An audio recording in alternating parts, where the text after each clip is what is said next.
Whittaker!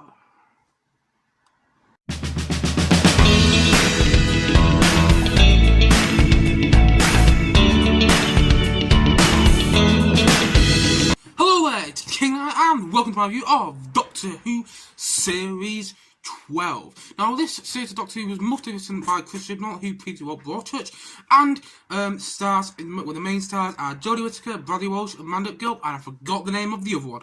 And this series is basically your own Doctor Who series with the villains returning, such as Jodie and the Sidemen. So naturally, I was very excited for this series. Also, I'd watched the New Year special, the Doctor Who New Year special, the 2019 New Year special with the Daleks, which was bloody awesome, by the way. I love that episode. That was actually one of my favourite episodes with Jodie Whittaker. And I watched that, so I was naturally excited because this was like the follow-on after the New Year special. So I was very excited. And, yeah.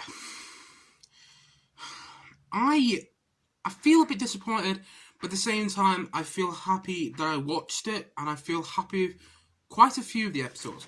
Basically, I'm going to do this review a bit different. I'm going to talk non-spoilers for about 2 minutes, and then I'm going to flat out full-on spoilers for the series. So if you don't want to know anything about the series, and you just want to know if it's good, watch about to the 2 minute mark, maybe a bit longer, and then I'm going to go straight out into spoilers. And by the way, there are interesting spoilers, so if you do want to know spoilers, please carry on watching. So basically, I like this series. I don't love it, I like it. I think the best thing about this series, the best thing about Series 11 was Jodie Whittaker. I didn't really like Series 11.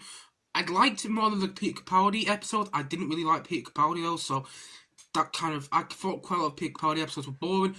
I thought Matt Smith was great. The episodes declined over time in quality, but I thought the episodes with him were great. I love David Tennant. Chris Robinson was good, but I love David Tennant. So Jodie Whittaker, I really like her. I think she's a step up from Peter Capaldi. I like her a lot more than Peter Capaldi. But her companions, Bradley Walsh is good. I think it helps that he presented Chase, because I quite like the Chase as well. Yeah, Mandip Gill, not really a fan of her. She plays Yaz, not a fan of Mandip Gill in this series at all. I'm not saying she plays the character badly, I just think the character's written badly. As for Ryan, that's the name of the other character, again, not a fan of him. He doesn't really have an arc in this series, and I'm going to get on more about that in the spoiler part of this video, but he doesn't really have an arc in the series.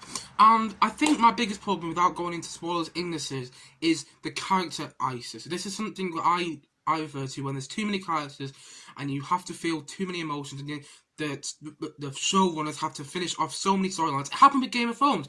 There was just so many characters in that they couldn't finish it off, and in that reason it didn't have a cohesive end.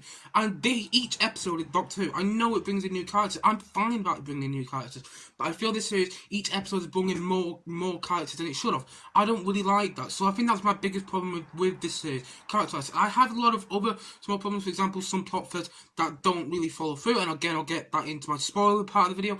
But overall, I like the series. It's not on the same level as some BBC series, such as Sherlock, or some of the earlier Doctor Who's. It's not on that same level. Yes, it's not. And it's not on the same level as Game of Thrones or The Witch. Don't go into this expecting the new, amazing show, 'cause the chances are you'll probably find yourself disappointed. However, if you just want a good show to watch, and you want mostly the spirit of the David Tennant episodes, and about the same quality as some of the later Matt Smith episodes, I think you'll be pleasantly surprised. It's probably better than Series 11, in my opinion. I hated Series 11. I remember in Series 11, one of the villains turned out to be a frog. That wasn't even a joke. It seriously turned out to be a frog. So yeah, I don't hate this series, but I don't love it. And overall, if you just want a good series to watch, I recommend you go and watch Doctor Who Series 12, which is currently on BBC iPlayer and will be on Netflix very soon. I am happy with this series, and I think Jodie Whittaker is a fantastic Doctor. Anyway, let's go into some spoilers. So, spoiler alert! Just to reiterate, I'm going to talk about Doctor Who spoilers, but this series, probably Series 11 a bit as well, right now. So I'm going to go through each episode. I've got them up on my iPad, my tablet, because I can't remember the names of the episodes, so I'm just going to go through them as I see them on here. So we have Spyfall Part 1. I was a big fan of this episode. First of all, it brought the music back in Doctor Who. Series 11 Doctor Who music wasn't really there. They didn't really have any music in Doctor Who, and I bloody loved the music in Doctor Who. You listen to some of the music from the Matt Smith and David Tennant here, wow, it is good. Well done, Murray Gold, because he did that. But the music's back in this series, and there was one music bit in this bit, and I was like, it did feel a bit James Bondish, I'm not gonna lie, but I didn't mind it. And also, that episode brought back the Master. Granted, it's not the same Master as we originally got with David Tennant, and a bit of Peter Capaldi was in the bit of Peter Capaldi episodes, but he was different. I liked this Master. Don't get me wrong, I bloody loved John Sim as a Master. I thought he was fantastic as a Master, but it was good to see someone else's interpretation of another male Master. I wasn't a fan of Missy in the Peter Capaldi episode, so don't ask me about that. Spy 4 Part 2, I didn't really like. Basically, there's Lenny Henry was in these two episodes. If I know Lenny Henry, he does a lot of the premiering adverts and does a lot of the comic relief stuff. And he was in these two episodes, and he didn't really have an ending to it. And I was just a bit like, oh, what kind of happened to his character? You know, we didn't really get that. Also, by the way, I forgot to mention, in Spy 4 Part 1, we have Stephen Fry. That's bloody Stephen Fry. He's been in, like, the Sherlock Holmes films. He's been in the Hobbit films. And then he gets killed off in the first 5 minutes we met him. He was a bit of an example of the character which I talked about before. But anyway, I'm going to jump to episode 3. And that is all from 55. Actually, I'm just going to give my quick ratings on Spy 4 Part 1 and 2. Spy 4 Part 1, I was a massive fan of.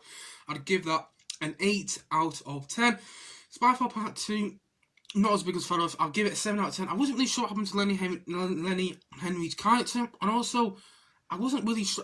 It built up through the episode and nothing really came together at the end. I was a bit like, huh. So, all from 55, I was not a fan of. I didn't think it was well done. I thought the storytelling was bad. And I thought the script was lacking. It also had way too many characters, so you couldn't care about all of them. However, it did have energy in this episode. And I like Doctor Who episode of energy. So, I didn't think this one was totally awful, as some people say. However, I also didn't think it was brilliant and on the same level as Spy 4 Part 1. All in all, I'm going to give all from 55 probably a 5 out of 10. I thought it was quite weak, to be honest. And Nikola Tesla's Night of Terror. I was a massive fan of this episode. I really liked it. I thought the action was great in this episode. A lot better than all from 55. The guy who plays Nikola Tesla was great. I don't really know what Nikola Tesla's like in real life. But I've previously seen 3 interpretations of him. David Bowie in Prestige. Benedict Cumberbatch in the current one. And now this guy's not on the same level as Benedict Cumberbatch and David Bowie, I'm not going to lie. But he was good in this. He played the character well, and when you're touching on somebody like Nikola Tesla, you kind of have to play him well. The episode was quite fun. I remember it being quite fun. I don't really remember me having much problems with that episode, other than a few character ones which I didn't really feel we needed. Saying that, I had a lot from that episode. I'm going to give Nikola Tesla's Night of Terror 8 out of 10. And let's jump on to episode 5. This was the future of the dude. Now, this is probably one of the biggest episodes in the series, and one of the ones I have quite a bit of problems with. First of all, though, in this episode, I felt both so happy, and then by the end of the episode, so confused. So, at the start of the episode, you shortly find out that Captain Jack is back, aka John Barrowman playing as well, which is fantastic. I love John Barrowman. I love to see him back as Captain Jack. However, he didn't interact with the Doctor. He just interacted with Bradley Walsh, the character Graham, and Ryan and Yaz. I wanted to see him with the Doctor. I haven't actually seen John Barrowman's Captain Jack with a Doctor that wasn't David Tennant. I loved him with David Tennant, don't get me wrong, but I would like to see him with a different Doctor. I thought he was going to turn the Matt Smith era. He didn't. And Peter Capaldi, he didn't, because, yeah. But the thing about the episode, like, had a Jodie in, which was fantastic. I loved Jodie, but I wanted to see more of them. I wanted to see more of Jodie than we actually got. Like, the episode's called Futures of Jodie, but yet it focuses around something else. Basically, this episode brought in a new Doctor, and it was just a bit like, there's so many things going on in this episode. Spread it out of the series. Perhaps bring in the new Doctor the episode after this, episode 7. Why do we have to have the new Doctor, Captain Jack, and the Jodie all in one episode? We don't need that. It was just kind of like, the writer's like, we want these ideas. How about we just throw them in episode 5? Oh yeah! It doesn't work, because it's like, I want to focus on Captain Jack being back. I want to be smiling. I want him to reunite with the new Doctor, and he never did. And then I also want to see, the Jodie do what they're best at. I want to see them get against the Doctor, and they didn't. The episode just ended up revolving around this new Doctor that, to be honest, I'm not a massive fan of, and I'll get onto that a bit later. And Jodie Whittaker's character with those two Doctors, I just wanted it to focus on the Jodie a bit more, and it didn't. And so I wasn't a massive fan of episode 5, and I'd probably give it a 6 out of 10. However, I love that they brought Captain Jack back. I am so happy, and honestly, when he appeared on screen, I had the biggest smile on my face. Honestly, I was so happy. Episode 6 was Praxis. That's one where it takes place in, what says it here, Peru, Madagascar, and Hong Kong. Not a fan of this episode. It was well made. A bit of character analysis. There are too many characters that you have to care about too quickly, and it was just like didn't really like it. Kind of came to a underwhelming end. Anticlimactic. That's the word. Anticlimactic. So I'm gonna give Praxis about a 6 out of 10. It was good. Not that memorable though. Can You Hear Me? A very good setup, disappointing ending, and I'm not going to get into that one. I had a very good setup. They're in Syria and there's a big monster. I was like, ooh, this looks good. And it turns out to be people's dreams. I was just a bit like... So I'm going to give Can You Hear Me a 6 out of 10 as well. However, it wasn't all bad, because on this episode 8, we got The Haunting of Villa Diodati, and I absolutely loved this episode. It was probably the best of the series. It was suspenseful, intriguing, you didn't quite know what was going on, and it brought in the Cybermen. A different Cybermen that you guys might actually known before this. And I really like this episode because it didn't infer anything about the Cybermen before, and I remember even seeing the next time trailer for this episode. It didn't do anything about the Cybermen. It didn't say anything. And then they came back, and I was like, yes. And also, it was actually quite a well done plot. So I'm going to give The Haunting of Villa Diodati a 8 out of 10. Accession of the Cybermen, I thought was good. I didn't love this episode, but I thought it was good. It was well done. Again, though, had a bit of a plot problem. Basically, it's after the Cyber War, and you meet the 7 last surviving humans on Earth, and they all are just a teacher, a childminder, a school kid. He starts to question, well, how have they survived this war? What makes them so special? Like, one of them must be an army man, and they're not. They're just random people. It's just like, well, how did they survive this big cyber? How have they lost remaining 7 people on Earth? It doesn't really make any sense. Saying that though, I did have a lot of fun with this episode. I had some nice Cyberman twists, and the Master came back at the end of the episode, which I was very happy about. I really like the Master in this series. Like I said, I think Johnson's fantastic, but I like the new Master a lot as well. So I'm going to give Accession of the Cybermen about 7 out of 10. So the last episode, the finale, the climactic finale, as Chris Chibnall said, it's going to be a game changer. The Timeless Children. This was the longest episode of the series, by the way, and I liked this episode up until a certain point. It was coming up with some really good ideas, like the Master and the Doctor back in Gallifrey. If anyone don't know what Gallifrey is, that's where the Doctor and the Master came from, and it was bringing some really cool ideas, and I was like, ooh, I'm liking where this is going. Nope, it just didn't really do much, and to be honest, it kind of felt anticlimactic as a finale. Saying that though, they did leave it on a cliffhanger, so obviously that's going to go into the festive special. That's what it's saying. It's going to be called the festive special with the Daleks.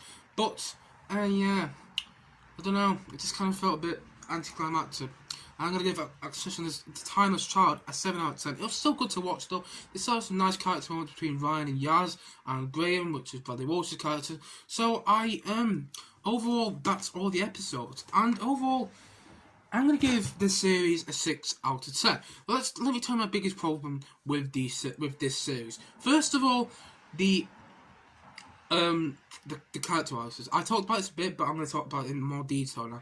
Basically, I'm going to refer to the Future of the Dune, episode 5. You meet this new character who turns out to be the Doctor. I was fine with that. She didn't really act well, which was a bit confusing when she got revealed to be the Doctor, because she was acting a bit like a useless character for most episodes until she was revealed to be the Doctor, and I was just a bit like, seriously? But you know what? I'm fine with that. It's not how I would have done it, but I'm fine with it. But you meet this old grandma, and you're asked to care about her, and then 2 minutes later she's killed by Jodie. And it's just a bit like, I can't care about them to kill 30 seconds for 2 minutes later. It's just not going to work for me. It had that quite a lot of the episode. I remember in the Accession of the Cybermen, the second to last episode, you find out about his character.